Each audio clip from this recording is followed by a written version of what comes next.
Well, we are in the middle of Pride Month with many celebrating, but it was a very long road to seeing this celebration actually become a reality. Amanda Yeager connects the dots.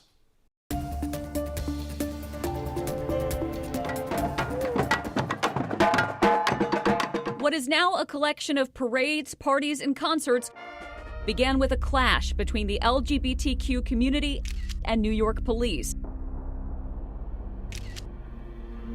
In June 1969, police raided the Stonewall Inn, a popular gay bar in Greenwich Village, claiming the property had violated liquor laws. As police officers began making arrests, those remaining gathered outside. At this point in history, homosexuality was still considered a criminal offense, and it was common for police to raid bars like Stonewall. But this raid led to a nighttime riot.